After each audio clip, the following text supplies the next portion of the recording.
Now, this brings us to section 2 of the poem, which starts from line 13 till line 36. And in this section, Prufrock observes the society around him, and through this observation, he reveals his social anxiety. He describes the evening streets using vivid imagery of fog, smoke, and yellow smoke, which symbolize the confusion and decay of the modern world. Prufrock feels disconnected from the people he encounters. He does not fit in, and he describes those people who are talking of Michelangelo. Michelangelo is one of the great uh, painters of the Renaissance period. And these people, these shallow people, are talking of Michelangelo only to engage in shallow conversation. Prufrock wonders if he should approach them and initiate meaningful interactions.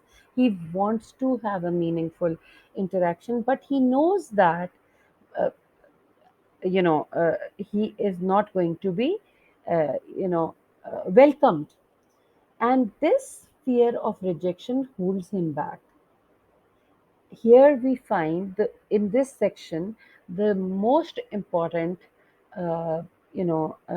part of figure of speech that has been used is that of imagery, and it is the imagery of yellow fog, who is who has been personified as a cat.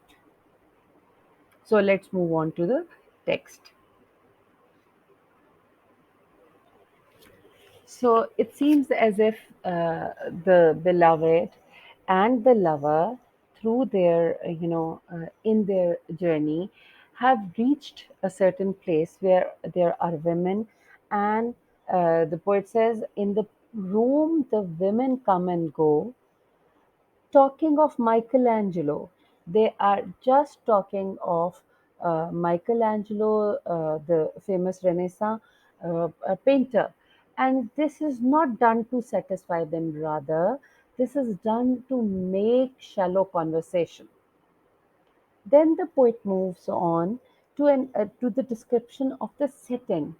And what is the most important description or the most important quality of the setting there is that there's a yellow fog that rubs its back upon the window panes.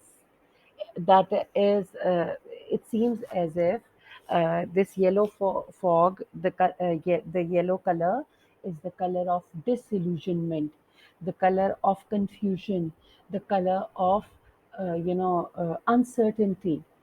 And this uncertainty has enveloped the whole of the environment, as it happens when a cat comes. Here, the fog has been personified as a cat that rubs its back upon window panes when it arrives. Then the yellow smoke, that fog turns into smoke. Fog does not, or maybe not, that harmful as a smoke that rubs its muzzle. Muzzle is the front part of the mouth. So, this yellow smoke is indicative of the disease, and this disease is not the disease of any single person. This is the disease of corruption that has enveloped the whole of the society, and that rubs its muzzle on the window panes. And we find that uh, this yellow smoke, that is the corruption, is not only the physical corruption or the corruption that is, of taking bribes. It is actually the inner corruption. It is the moral corruption which has covered, which has enveloped the whole of the society, licked its tongue into the corners of the evening, lingered upon the pools that stand in drains. Drains are the pools here are not moving. They are this water has been stopped for so long a time that that fresh water has turned into drains. Now this fresh water these drains are actually the drains they are the spiritual uh, wastage. That is, these people living in those areas in the cities are totally devoid of anything that is fresh, and even for them the water, which is a positive symbol, is not being used positively. Rather, it is the this water has turned to drains because of the corruption that is inherent in man. So, this stagnant water is also symbolic of the lack of progress. Let fall upon its back the soot. Now, here, soot is actually the black ashes which are not going to produce anything good. So, he says that let fall upon its back, let that fog further and that which has turned into a smoke further rot that and wi- it, rotten this rottenness is going to occur because of the soot that is falling from the chimneys. So, what are the chimneys symbolic of? Chimneys are actually symbolic of the uh, the souls that have burnt, the souls which fail to realize how to redeem themselves, fail to understand how to redeem themselves, slipped by the terrace. Slipping by the terrace is not a good thing. It means that a person or a certain thing enters somewhere unnoticed, made a sudden leap, and seeing that it was a soft October night, curled once about the house and fell asleep. This corruption is so pervasive.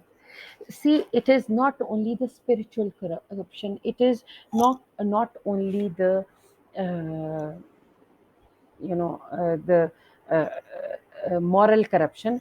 It is also the corruption of the perversity that has occurred. This corruption is also indicative of the illicit relations people have with other people without without any feeling of guilt. So he says that, and seeing that it was a soft October night, curled once about the house and fell asleep. They fall asleep, such people fall asleep wherever they want to. They are not interested to even notice with whom are they having that sexual experience. So this shows the slyness of man, the that that cleverness of man, that shrewdness of man, that for them, instead of this of sex being a positive quality that is going to result in the birth of a child, has become such a random thing. It is a it's just a routine thing. So let's move on to the next part. And indeed, there will be time. Now, you are going to find the repetition of there will be time thrice in this passage. So he says that there is going to be a time, maybe he's hoping against hope, when there is going to be a time, and the yellow for a smoke, for the yellow smoke that slides along the street, that is just, uh, you know, uh, is spreading all over the street. It is going to rub itself on the window panes, and rubbing its back upon the window panes, there will be time to prepare a face to meet the faces that you meet. After rubbing the whole, the window panes, and encompassing the environment, maybe there is going to be a time when the people are going to be ready to face each other. Now, this facing of each other does not mean that it is, uh, these people are not ready. They instead they are going to prepare a face that is acceptable to the society, and this shows the artificiality that is prevalent in man covers, or it's not only the woman who makes up, even men, they cover their real selves in order to create an impression in the on other people. There will be a time to murder and create, and time for all the works and days of hands that lift and drop a question on your plate. So he says that there is going to be a time when you are going to you know uh, even after murder and act of creation, there will be a time where the daily routine work will be completed, and after that daily task, people are going to put a question on the plate as well. And that means that people are going to continue to hop from one activity to another activity, from one routine activity to another routine activity. But these this routineness of life is not going to satisfy them. Okay, so he says, time for you and time for me. We are, both of us are going to have time, and time yet for 100 indecisions. And we are going to face 100 such situations where we won't be able to make proper decisions.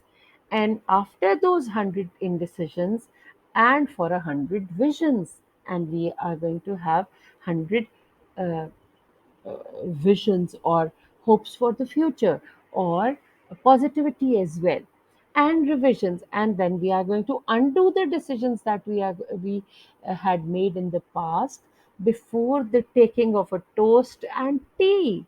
And we are going to do this before taking a cup of tea and a toast, that is, you are not you for you, the problems would be as common, as uh, you know persistent, as it is offering a toast to someone. You must have heard people saying uh, uh, cheers, and they bless someone after those drinking that wine.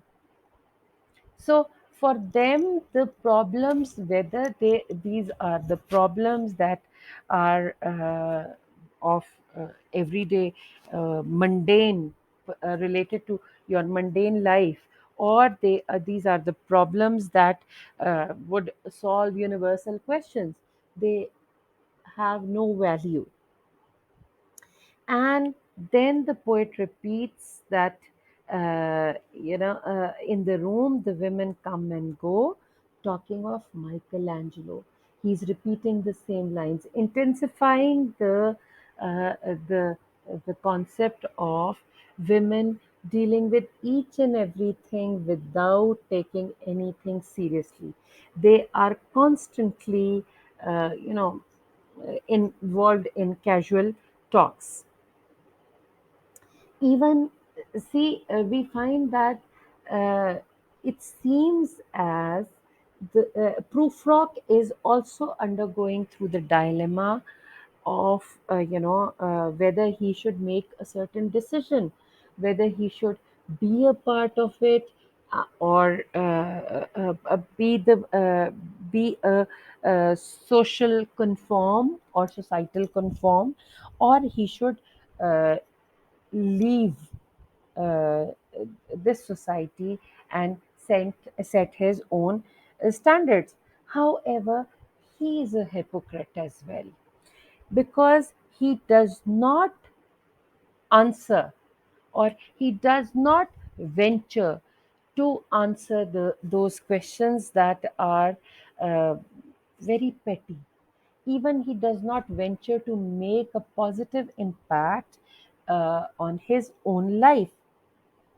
Maybe he is too slow to do that thing, or maybe he is a procrastinator like Hamlet, and you are going to find that reference later in the text.